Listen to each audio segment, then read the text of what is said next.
আমি আমার বক্তব্য দীর্ঘায়িত করছি না।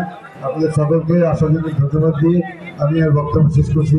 আমি মহান নেতা জনাব তারেক রহমানের শুভকামনা করছি, বিজয় কামনা করছি এবং ম্যাডাম জিয়ার শরীর স্বাস্থ্য এবং শহীদ জিয়া রহমানের মৃত্যুবার্ষিকী উদযাপন করবো, তার জন্য তাদের জন্য আমরা সবাই দোয়া করি। এই কথা বলে আমার বক্তব্য শেষ করছি। আসসালামু আলাইকুম।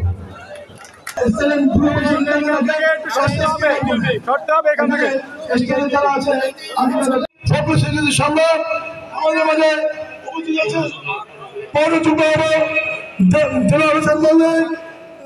রিপোর্ট আছেন, আলমগীর হোসেন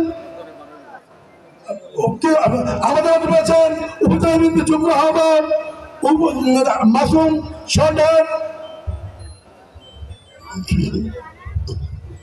সকলের শ্রদ্ধা ভাজন যার শারীরিক তত্ত্বাবধানে আজকের এই অনুষ্ঠানটি আমরা আয়োজন করেছি, তিনি আমাদের সকলের হৃদয়ের স্পন্দন, উজিরপুর ভাড়িয়াপাড়া রাজনৈতিক প্রতিনিধি, একাত্তরের রণাঙ্গনের বীর মুক্তিযোদ্ধা জনাব এস সর্বদিন ছান্ডু মহোদয়।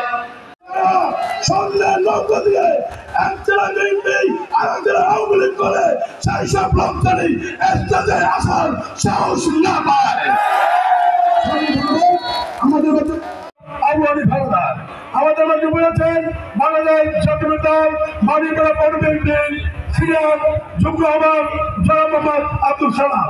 আমাদের মধ্যে বলেছেন বাংলাদেশ জাতীয় দল যারা পাচ্ছেন এই সাইজের কাছে ঘোরার জন্য না, আপনাদের দায়িত্ব দেওয়া হয়েছে প্রত্যেকের জন্য আলাদা আলাদা।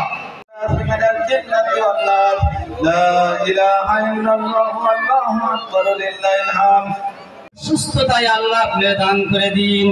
রব্বুল আলামিন পার্টি অফিসে বসে রয়েছেন যত নেতা রয়েছে, আল্লাহ প্রত্যেকের উপরে আল্লাহ আপনার খাস রহমত বরকত নাযিল করে দিন।